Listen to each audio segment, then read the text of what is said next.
Chers amis, bonjour. Bonjour, chers frères. Je vais vous entretenir aujourd'hui au sujet de la position des pays développés et la position des États-Unis vis-à-vis de mon pays, le Burkina Faso.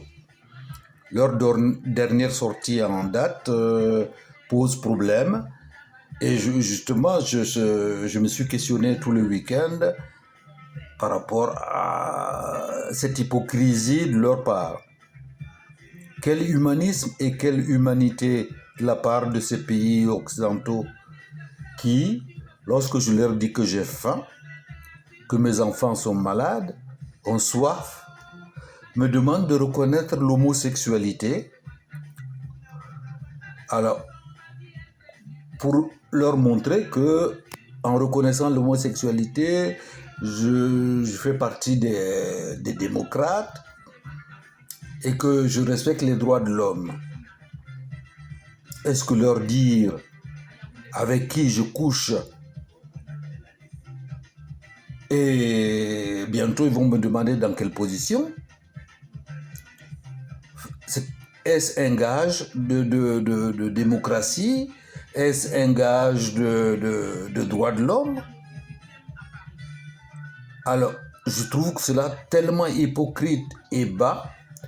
Je me rends compte que les pays esclavagistes qui nous ont traduits en esclavage pendant des siècles et qui nous maintiennent sous leur coupe depuis, n'ont pas varié d'un iota par rapport à cette position qu'ils ont du noir, du bon nègre.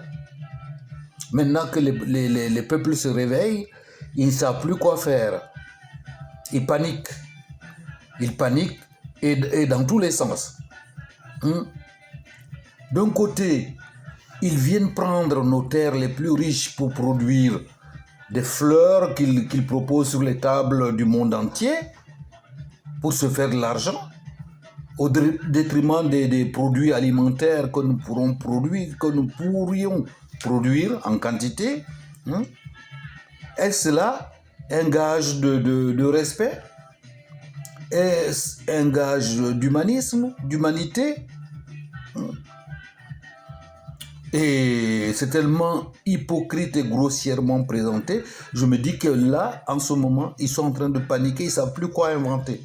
Parce qu'avant, la France-Afrique et l'impérialisme américain avaient une longueur d'avance sur les intellectuels africains.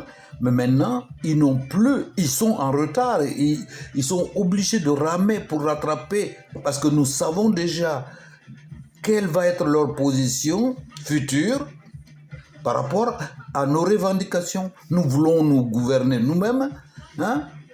Maintenant que lorsque Damiba était au pouvoir et essayait de donner un gage à la CEDEAO, à l'Union africaine, à l'Union européenne et à l'ONU, aux États-Unis, alors, et Damiba avait tourné le dos aux aspirations du peuple burkinabé, ils n'ont rien trouvé à redire. Et aujourd'hui que le nouveau pouvoir va vers le peuple, essaye de nous écouter et a effectué comme première visite internationale une visite au peuple malien et à son dirigeant qui ont une position ferme et claire vis-à-vis de l'impérialisme, alors là, ils trouvent que nous ne sommes plus dans le cadre d'une démocratie, que nous n'allons pas vers la démocratie. C'est tellement hypocrite et tellement grossier, tellement malhonnête, que ce n'est plus la peine de considérer ces pays-là, ce sont des has-been. Ils sont dépassés.